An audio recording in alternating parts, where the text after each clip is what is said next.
क्या आपने कभी सोचा है कि दुनिया में सबसे पहले न्यू ईयर कौन सा देश मनाता है और सबसे आखिर में कौन? हमारी पृथ्वी को 24 मुख्य टाइम जोन में बांटा गया है, लेकिन इनकी लाइनें सीधी नहीं होती। ये देशों और इलाकों की सीमाओं के हिसाब से टेढ़ी मेढ़ी घूमती हैं, और इन सब का सबसे अहम हिस्सा है इंटरनेशनल डेट लाइन। यही वो काल्पनिक रेखा है जहां से एक नया दिन शुरू होता है और फिर ये दिन पूरब से पश्चिम की तरफ बढ़ता है। अब सवाल ये है, इस लाइन के सबसे पास कौन सा देश है? और यहीं छिपा है एक छोटा सा देश, किरिबाटी, एक रिमोट आइलैंड नेशन जहां की पॉपुलेशन सिर्फ करीब 1,20,000 है, और शायद आपने इसका नाम पहले कभी नहीं सुना होगा। किरिबाटी में आपको ऐसे गांव मिलेंगे जिनके नाम हैं बनाना, लंदन, पेरिस और पोलैंड। और यहीं के लोग होते हैं जो पूरी पृथ्वी पर सबसे पहले न्यू ईयर का स्वागत करते हैं। दरअसल पहले इंटरनेशनल डेट लाइन किरिबाटी के बीच से गुजरती थी।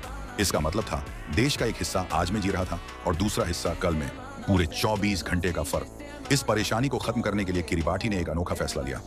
उन्होंने इंटरनेशनल डेट लाइन को हजारों किलोमीटर खिसका दिया ताकि राजधानी और बनाना जैसे गांव एक ही दिन में रह सकें।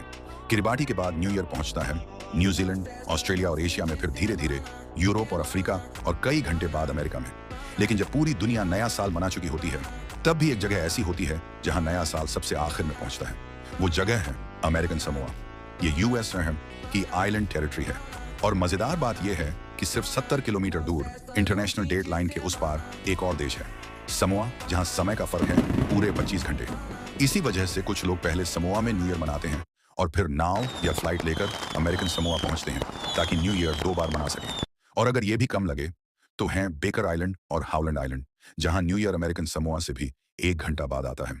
लेकिन ये आइलैंड्स अनइनहैबिटेड हैं, तो वहां जश्न मनाने वाले सिर्फ समुद्री पक्षी, सी बर्ड्स होते हैं।